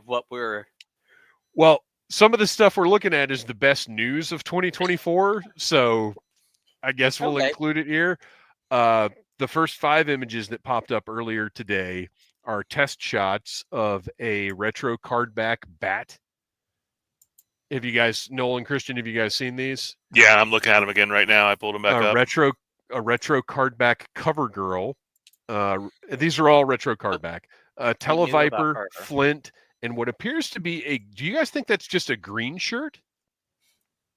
I believe that's just a straight up green shirt troop. The post I'm looking at does not have that other troop. But okay, I see another post here that has, it's either a green shirt or it's, well, it has 2 different skin tone heads. So I think that's just a Joe troop builder. Yeah, maybe so. And it has the body that it has could be blue and could be a Cobra Trooper. Except for maybe the torso. It would, because the torso would need to be more of a sweatshirt type look. It also looks like it has like a traditional Joe style helmet and not the more modern like tactical style. So I like that. These all look fantastic to me. This cover girl looks like completely new. I would need to look at the original, but I don't know that this is using any of the parts from that first cover girl, which would be surprising. Not. That's like saying we're going to give you a retro Falcon, and he's still gonna. I'll have a different head sculpt, but we're gonna paint those lips that same brown. I'm a little befuddled about the Flint, though, because it doesn't seem to be like that much different than the original. I guess I need to look at it. Well, he doesn't have the vest. I'd love to see him in the green, in the Sunbow green. Looking at the painted picture, the contrast on the camo is much more significant. He's got the web gear of the original style figure. He's got the correct shotgun. Like this to me looks much more. It looks retro cardbacky, and it's got the extra hands. It's got the extra hands. Darn it. And then the Televiper, which has the short sleeves, the bare arms, brighter colors. Yeah, we knew we were getting that one. And it looks like it comes with 3. Oh my gosh, you guys, I'm looking up close. It has 3 portraits and 2 of them have words going across the visor. I cannot tell what the words are, but 2 of the portraits have printed, tampoed words on the visor. That is fantastic. And then the retro bat has the Sunbow red shield on the face. And this is very interesting. The flamethrower has some orange deco to suggest like heat on the end, and the laser is purple, which is that Energon purple. But then the blast effects, the laser is blue. Oh, and it comes with blast effects, by the way, which is awesome. But the laser is blue, and then it comes with a flame effect, which is new. We haven't seen this particular flame effect before. And then clear chest shields. And I didn't imagine I would buy another classified bat, but holy cow, this thing looks good. And then finally, the cover girl looks as good as the test shot looked. Painted looks amazing. 2 different portraits, 2 different hair sculpts. Do you see what one of those accessories are? Or is? There's a wrench, a sledgehammer. A what? Huh? A sledgehammer? Sledgehammer. Yeah, but who else in G.I. Joe has a sledgehammer that we thought there's no way in the world we're going to get him, but we should get him? Get in the toll booth? Sledgehammer. I mean, yes! I don't think we've ever said there's no way we'll get toll booth. I hope I don't think we're going to get a bridge layer. I don't need a bridge layer, but I think toll booth. I mean, I think anybody's on the table. I guess I'm not as surprised by the sledgehammer because the Super 7 cover girl comes with a sledgehammer. Oh. Which seemed well, neat, but also to weird. Boys off. But this shows me that Hasbro and Super 7 are talking. But these are all like fantastic reveals that popped up in my Instagram, and it's stuff that, like I said, I don't want to see this stuff. I don't want to see it until Hasbro says, you know, here are the released images. But like I said, the conflict here is that if Full Force, a Hasbro approved podcast, is releasing them, then Hasbro is okay with this. So I don't know, whatever. We're, like I said, we're still not going to share these images on our live stream because they're not ours. But we also, this reminds me, I should have mentioned this for news earlier because I caught it the other day and I didn't. I just now noticing it again. But the Hayatoys Arana looks fantastic. That one was also popped up earlier this week or last week. Yeah, they did. They announced 2, and I don't remember what the other one was, but I just stopped caring about the Hayatoys stuff at all. Yeah, I mean, like, I'm never going to buy any of them, but like that's a great looking figure. It looks like a classified figure, but it's a 118. And I think that, I mean, besides the fact that they were so delayed, but as the series has gone on, I think I have become less impressed by the fact that, well, they're just 4-inch scale classified look. I think I want them to do a little something different. Otherwise, I have my classified figure. So yeah. I can't believe how much talk this sledgehammer has generated. Rexship says bridge layer confirmed. Will R says either we're getting toll booth or Triple H. White Vegeta says a toll booth single issue would be okay. I will have my ramen tank.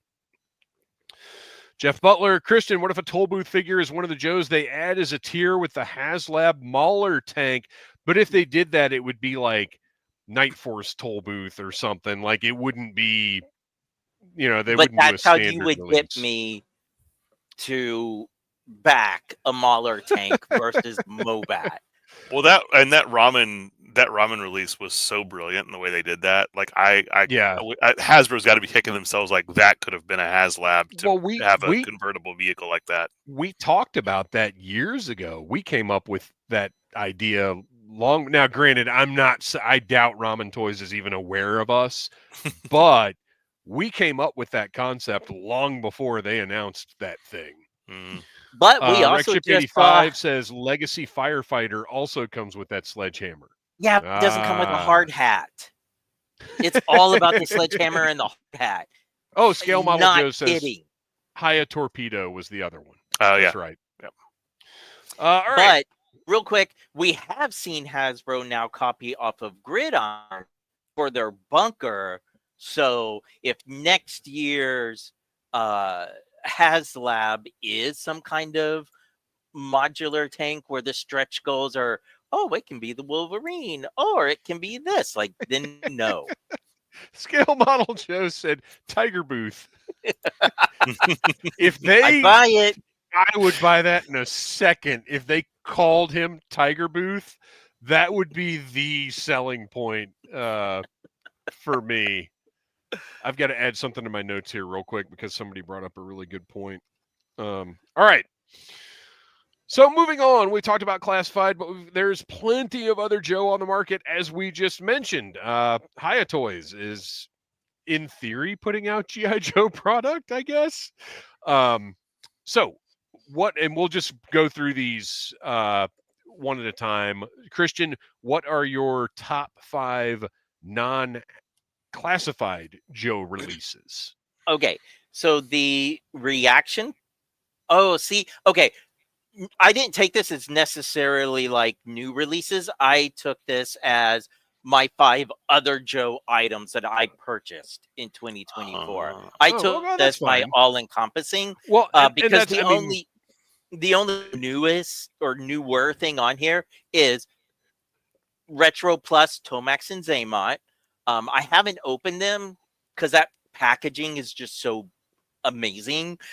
So I can't speak to the figures themselves, but that packaging is pure 80s goodness.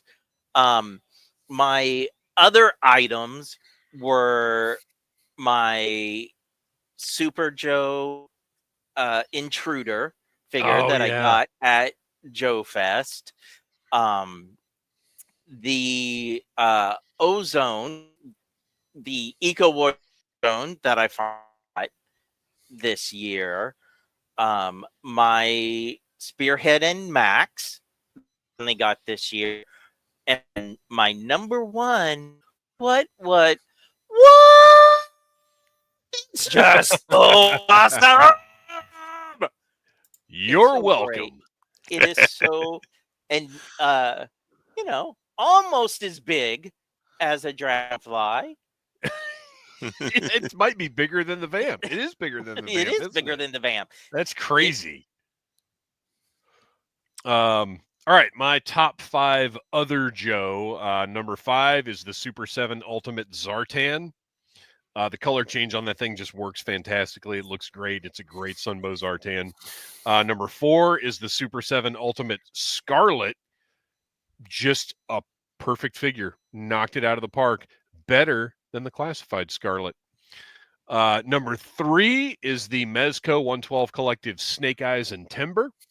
Number 2 is the Mezco 112 Collective Storm Shadow. And the number 1 non-Hasbro G.I. Joe item is the Mezco 112 Collective Firefly. Just my best Firefly figure ever released, period. And you can see the reviews for all of those things. Actually, everything we've talked about here, except for the HMS. You can see reviews for all of that right here on the Needless Things YouTube channel. So we're also going to really quickly, our top non-Joe toy. Noel Noel doesn't buy anything else. Noel, he doesn't have Noel a top already 5. has. So, here's the thing. When I looked at this, I was like, if I'm only going to base this on what I own, there's only 5 figures or 5 entries on the list. I should have approached it like Kristian did, because then I could have said my Crossfire is number 1. Oh yeah, we'll accept that. That's fine. That's fine. But no, my list, and just based on like how appealing these figures are to me, even if I don't actually own them. Number 5 is Reaction Plus Cobra Commander. Number 4 is the Reaction Red Jackal figure. Who, like, if I see it at a store, I'm going to buy it. Yeah. I wish you told me that, because Target by me has had one on a peg for months. Number 3 is the Ultimates Major Blood, which I'm tempted. Dude, He looks so good. My number two is. Whew. Yeah. And that's the one, like that was the one Ultimates figure that I was really like hoping they do, and I think they nailed the colors and the accessories are great. He's one that he's been on my list for a long time of like potential wants. My number two is the Reaction Plus Bat. I bought 4 of them. I love him. And my number one is the Reaction Plus Tomax and Zaymot 2-pack, which I did buy 2 of so I could keep one in the package and have the other 2 posed along with my Cobra Troopers. So here's why none of the Reaction Plus made my list. And I really struggled with this. But I love them, and I'm continuing on with the line. I love the line, but at the end of the day, the silver rivets do bother me. My only big problem is that they don't hold their weapons well. I think the weapons are made like the handles are too small. Yeah, and the plastic could stand to be a little bit more have a little more give. Yeah, because the way they're doing I'm not crazy about the current Hasbro O-ring figures. Dude, Slaughter and Leatherneck are great. Though. Yeah, those figures are way better. But yeah, as far as that goes, I wish those hands were a little bit more pliable so they could fit weapons a little bit better. Just between the 3 of us, don't tell anybody else this. The only reason that Sergeant Slaughter that came with Cup isn't on my top 10 list is because Cup is a little far back and I could not easily get the Sergeant Slaughter down. Well, he's not classified anyway. To do video of him. No, for tomorrow. Oh, for tomorrow. My top 10 overall. Carlos says the Skybound Compendium and Super 7 Red Laser and Red Jackal were among my favorites. Yeah, I Skybound Compendium. Oh wait, is Red Laser out? I didn't think Red Laser was out yet. I've seen people. Yeah, I've been finding him. Oh wow. Oh wait. The Reaction one. No, wait. Are you talking about Reaction? Because the Ultimate I don't think is out yet. Oh, that's talking about the Reaction one. But the Reaction one, yeah. The Reaction one, yeah. So I've not seen him either, but like I've seen a couple people lately posting their finding him. I've got him. Scale Model Joes, my top 5 non-Hasbro Joes. Lady J Toys Python Patrol Baroness, Black Major Jungle Cobra Commander, Haya Destro, Haya Major Blood, and Reaction Plus Cobra Commander. And that was my Reaction Plus that almost got onto the list, but I actually had it down to do my video of it. And the silver rivet, like I said, I love the figure, I love the line, but the silver rivets really do knock them out of contention for me as far as being top 10 of everything. I'm going to have to look up this Lady J Toys Python Patrol Baroness. Remember that purple Baroness I got? Yeah. It's the same company, and they've done. Oh, okay. If you go on eBay and look up Lady J Toys, you'll see everything they do. Okay, it's good. It's a very inexpensive figure to get. Yeah, it's very inexpensive, and the quality is solid. Mini Pete says, I'm at work and can't stay, but I wanted to say that I got a custom Honda Lou at Retro Toy Con. Was that from LaCroix's Toys? I got it from LaCroix's Toys, and it's awesome. He does excellent work. Yes, he is fantastic. We love Matthew LaCroix. He is awesome. I don't think it would be out of line to say friend of the show, Matthew LaCroix. Although he won't come on the show. Scheduling is crazy. All right, that brings us to our top non-Joe item from 2024. Kristian, what is your pick? Okay. So my pick is the Monster Force Crimson Sleepwalker. When I pre-ordered these, I thought, okay, out of all the Sleepwalkers, he looks cool. I'll get him. And man, everything Monster Force just knocks it out of the park. But the ability to customize and just make it your own. And I honestly thought that I was going to be swapping the head for the Action Force style portrait. But no, this is so amazing. And so I so much fell in love with him that I ordered the other Sleepwalkers. So that's my top non-Joe. Yeah, that figure's amazing. I did put the Action Force head on mine because I'm using that head on the black one. So they're each are going to have their own. Carlos says non-Joe item RoboSkull Mark II SE trumps them all. Toy of the year. I will almost agree with that, except that I will say the RoboSkull Mark II standard release trumps them all. Toy of the year, potentially toy of the decade. If you have not watched or listened to my interview with Ben Conway of Skeletron, check it out. It is available here on the Needless Things YouTube channel or as part of the Needless Things podcast, wherever you get your podcasts. That RoboSkull is, there aren't even enough words to talk about how awesome it is. It's incredible. That is my pick for non-Joe item. Noel, which Optimus Prime was best for you? This was a great year for Optimus Primes. Once I am able to get this guy to the package, I am sure he's going to be number one. He is. Preternia posted a picture of that thing today, and man, I want it, and I can't do it. But dude, I'm waiting for the right moment to be able to get him out and set him up in a lot of awesome poses. My only issue is that I wish they'd release him without the trailer, because the trailer's going to go in a drawer. Yeah. But he's not my number one just because there's a couple of others and that I have opened and played with. My Missing Link is something I've been waiting 40 years for. And I was so excited when I got it.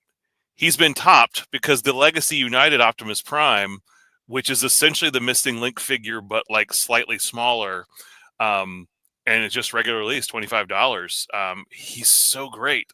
I was like, oh, he looks cool. And to me, he's better than the Missing Link figure because he doesn't have the die cast, which makes him, a little top heavy and stuff. He's a great little figure. I should have pulled him out, but it's fine. Yeah, Legacy United Optimus Prime, G1 style. If you just look that up, he looks just like the Missing Link Optimus Prime figure, but he's, just a regular release, and he's about 5 inches tall. I'll have to check that out. Cool. Interesting. We have scale model Joes with my top 5 non-Joe figures. The Skeletron Wolf Trooper 4-inch figure, the Skeletron Wolf Trooper O-ring figure, the Delta 17 Jaguar, Delta 17 Rooster, and Eagle Force Leon Kelly. The Delta 17 stuff. Yeah, good. Delta 17 is fantastic, and now that I think about it, those really are, because I know a lot of us were able to order before the end of the year last year, so I think of my Delta 17s as 2023 releases, but realistically, more people probably got them in 2024. Yeah, I got mine at Joe Fest, so definitely a 2024. But that Rooster is fantastic. And there may be a Delta 17 figure on my top 10. You'll have to tune in tomorrow to find out. All right, this brings us to the last of our 2024. We are closing out 2024 with one random great thing from 2024. May or may not be G.I. Joe related, may or may not be toy related. Who knows? Kristian, what is your random great thing from 2024? So I had to bounce around on this one because I kept thinking he's talking about something materialistic, something physical that you can hold in your hands. But the way my brain works, I keep going back to the one random great thing from 2024 that trumps everything else this year is Joe Fest 2024. Well, you could have held up your badge. Oh, true.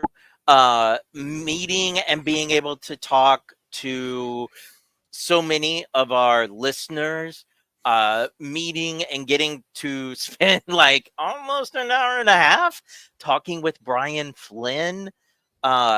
Everything about Joe Fest 2024 was just, if there's a heaven, that's what it is. Yeah, it was absolutely an amazing time. I in some ways, Joe Fest rivaled Dragon Con. Overall, it can't compete, but there were moments at Joe Fest that were huge. It was a fantastic time. A translucent blood Dracula figure at Dragon Con. That's true. But That's I very did true. At Joe Fest. That's right. That's a good point. So my random item is a band that I have been a fan of since 1999. The very, very tail end of my Hot Topic days. Or maybe, let's see, I don't think I was still at Hot Topic, but I was certainly still involved in them somewhat. But this band came out, an all-girl metal band called Kitty, that when I first saw their shirts or whatever, I was like, oh, here we go. And then their first album ruled, and their next album was better, and their next album was better. And they're an awesome band. And they essentially disbanded in around 2011-ish to tend to families, to tend to jobs, to do what people have to do. And then 13 years after their last album, they put out a new album called Fire, and it is indeed fire. This album, a lot of times, especially after 13 years, bands come back and it's just not the same, or it's too much the same, or whatever the case may be. This is the best album I bought this year. It shreds from beginning to end. I Still Wear This Crown is one of the best songs I've ever heard in my life, and such a statement about this album. And if you'll notice, this copy of Fire is autographed because I was able to go and see Kitty live for the first time. Speaking of badges, I was able to go and see them live for the first time here in Atlanta. I was able to meet them and hang out, and they're Canadian, so they're very nice. The best bands. Just had the absolute best time there. So between the album ruling, getting to meet everybody, and if you follow me on Instagram at Phantom Troublemaker, you saw the pictures of me hanging out with them. Unbelievable experience. Every other time, because you can imagine being from Canada, they haven't been to Atlanta a ton, and it seems like every time they were there, or they were here, I had to work, or there was some problem or another. So this is the first time I got to see them. It was just incredible. The whole experience was great. All right, Noel, what is your random great thing? Well, I'm down to so many. Actually, I'm going to step away for just a minute, so drag it out. Okay. So my random thing, I didn't want to do a music thing because Dave just did a music thing, but you know what? I was so excited that we got a new Weird Al Yankovic polka this year. Polka Mania, which was dropped a few months ago. One of my favorite things that Weird Al does is his polka medleys, and we haven't gotten any music from him in several years. So getting one that had, and a lot of these are even songs that I'm as familiar with, but Billie Eilish, Adele, Miley Cyrus, Olivia Rodrigo, a bunch of those songs. But it's perfect. It's well polished. It's well produced, and you know what? I spun it 100 times when it first dropped. I just was listening to it again a couple times a day in preparation for this. So I was very, very happy to get a new Weird Al polka. I will say the other thing I was thinking about doing was Transformers 1, because it was such a delight of a movie. And I was not the trailers were terrible. The movie made no money because the trailers made it look so bad. But very, very excited to actually get, probably the best Transformers movie ever made. I'm sorry, I love my 86 movie, but this is one that you could show somebody who's unfamiliar with Transformers and they would enjoy it and get them into the franchise. You couldn't watch that movie unless you had been watching the cartoon for 2 years before that and really understand the dynamics. So I want to add with the Weird Al polka, there's quite a few of his recent polka melodies that he's done that I don't know half the songs. And so in my head, I know these verses as their mashup version. So when something like when I'm in a store or something and song comes on and I'm not paying attention, but then I hear this lyric and I'm like, oh, that is that the song Weird Al got it from? It doesn't sound anything like what it's supposed to sound like. Oh, but this song probably came first. So yeah, that came full circle for me because when the first Weird Al polka medley was on in 3D, and it had a bunch of songs that I wasn't familiar with because they were old songs. So I didn't know LA Woman or Hey Joe. Oh. So he was doing songs from like the 60s, 70s, and 80s at that point on his first polka medley. And then as I got really into pop music for a long time there, I knew all the songs on all the polka medleys. I was all ready to go for each one of them.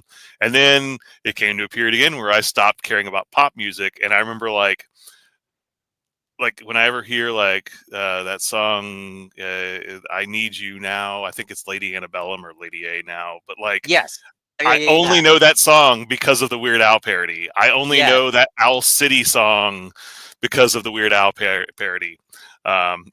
So like when I hear those little bits of songs out in public, I'm like, oh yeah, I know this because of Weird Al. Jeff Butler says, my best this year was meeting so many friends and Joe pros in person at the DFW Joe show in June, where I got my now framed childhood steel gate file card signed by Rudat. I always mispronounce this next name. I'm so sorry. But Bazigian. Thank you. And Hama, which, I am surprised actually none of us mentioned a great part of 2024 was a podcast getting to host the G.I. Joe panel with Larry Hama at Dragon Con. Yeah. Seen plenty of panels with him, but actually sitting next to the legend and being able to ask him questions, that was sweet.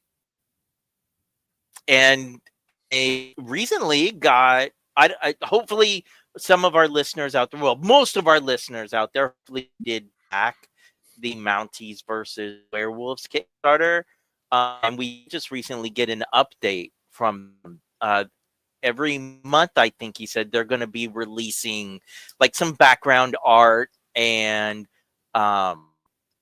let you know some of the historical people that is based off of. So because it's coming out, I think he said until 25, 26.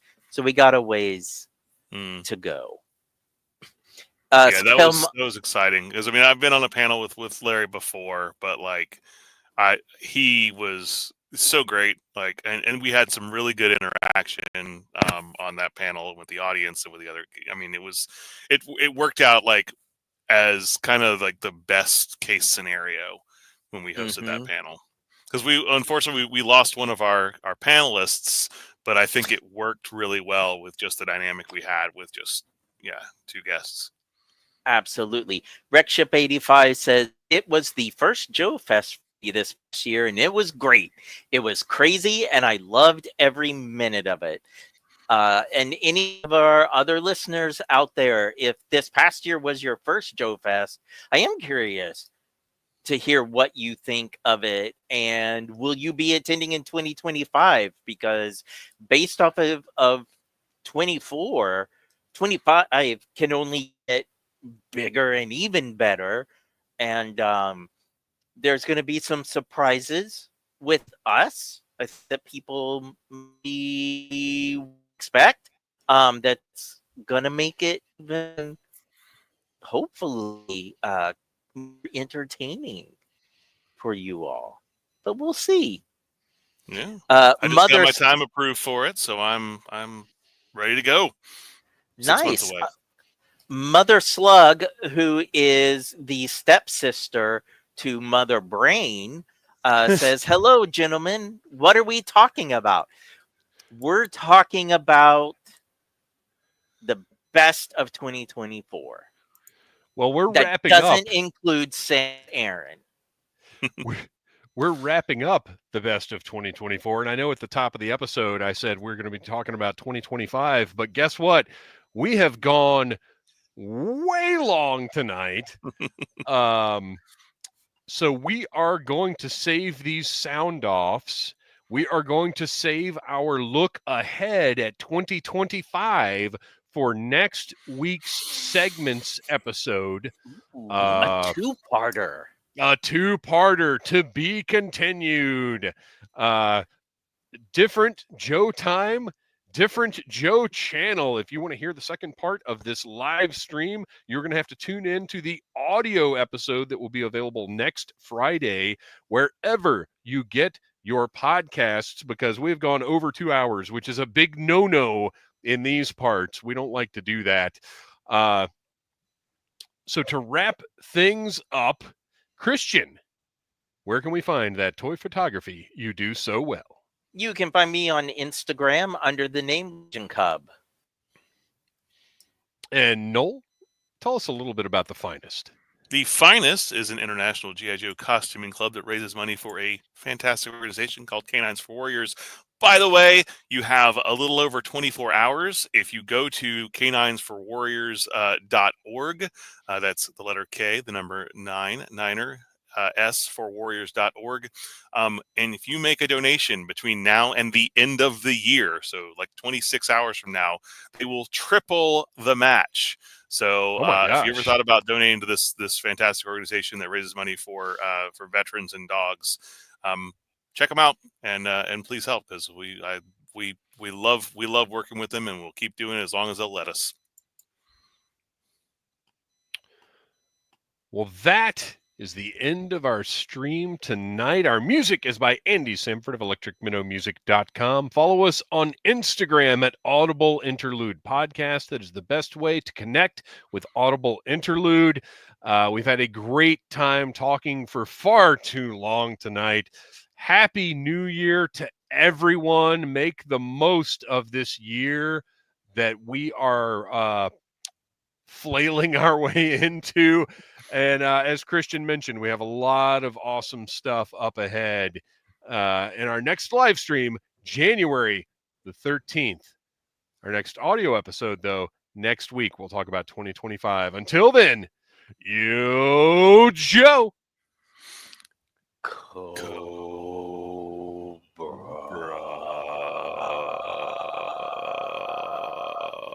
Inside.